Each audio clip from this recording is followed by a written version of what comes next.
Okay, in this video, I'm going to give a short tutorial about how to use the ISA debugger that is provided by MGPUSim. So here is my VS Code, and I'm going to start this project, which is MGPUSim. I have multiple repositories in this VS Code workspace. Okay, so right now I'm going to run some run some emulation with the ISA debugging mode. So I'm going to use the terminal to run one emulation. Let's go to cd, samples, and relu. Now I don't want to run a benchmark with too large problem size. It will generate a huge ISA debugging file. So I'm going to run it in a very small problem size. Let's run go build to recompile the simulation again, and let's run relu with debug ISA. Then with another, we can also use this length argument to say we want the problem size to be 64. And let's run verify. Okay, we run the verify and you can see the result is passed. There's no problem in relu currently. But if you run ls, you will see there are many debug file that is generated. You can run ls-la to see the length, the size of the file. You can see this cu0.debug. This is ISA GPU1 cu0. GPU1 cu0 is the name of that cu. And uh, this is the file. And you can see only this file has real content. Other files has only 5 byte size. That's because we're limiting the problem size and only this CU is executing instructions. So we can take a look at what this file looks like. So we can go to samples, relu,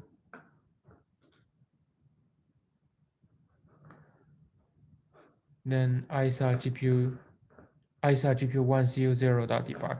And this debug file is a JSON file that it contains the state of the compute unit. Actually, not the compute unit, but the wavefront right after executing each instruction. So you can see we have the workgroup ID, wavefront ID, and the instruction that just finished execution. Then there are like different registers like PC low, PC high, execution low, execution high, VCC low, VCC high, and so on. And also we have SGPRs and the VGPRs here. And also we have LDS, but because relu benchmark doesn't use LDS, so the field is empty here. Okay, so now we suppose we have some problem in this debugging file, in this emulation execution. We can download this file. Can download it. So I'm running remotely. So if you are running locally, you don't really need to download it. Yeah, it's already there, but I'm going to replace it. And here, the next thing we need to do is to start ISA Debugger. ISA Debugger is a web app. So you can use Python to start a server to run ISA Debugger. So let's go to email ISA Debugger. Then let's run Python, let's say, Python 3-m HTTP server, and we can host the server at the port 8007.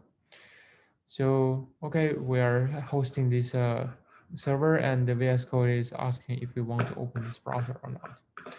Now, VS Code, so I'm running it remotely. So VS Code automatically forward the port to a local port. But if you want, you can also type in the URL where your server is running. So here, this is the interface for this ISA debugger. When you start debugging, you want to click on new. Then you can find this file you just downloaded. If you run it locally, you don't need to download it. You can choose for upload.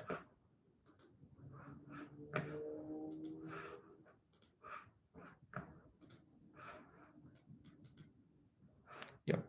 I don't know why it doesn't work for the first time, but it definitely works for the second time.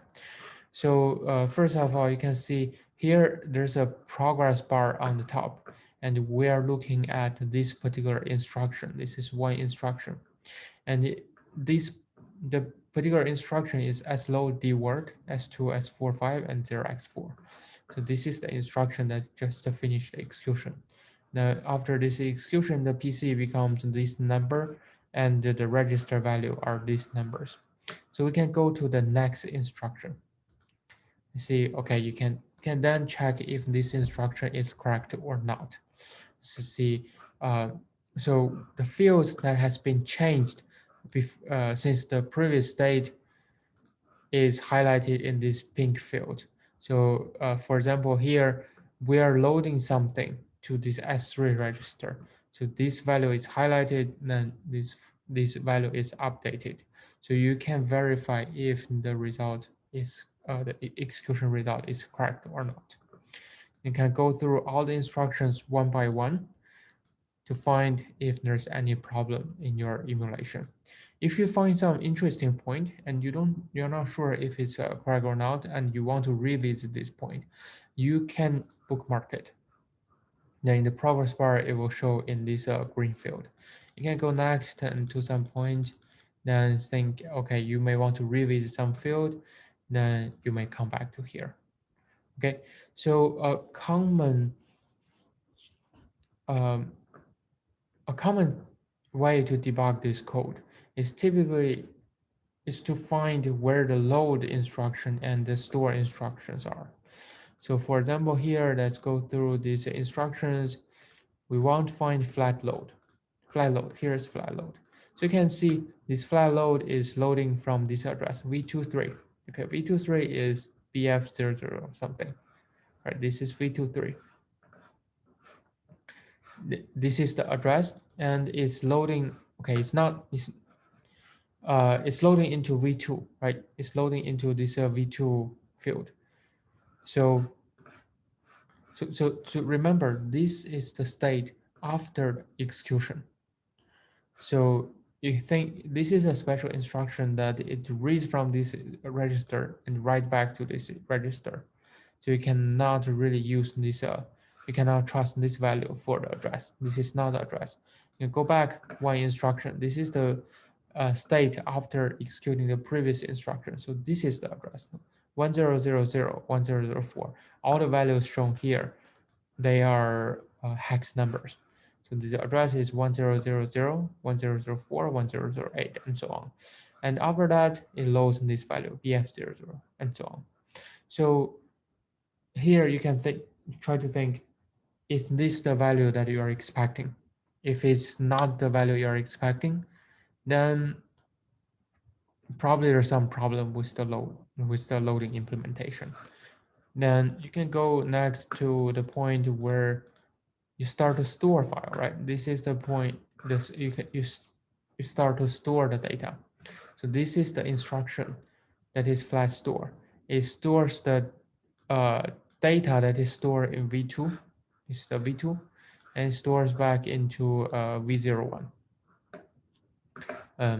This is the address. So we're storing 0, 3FF, 3FC, and so on into this address 200, 2004, 2008.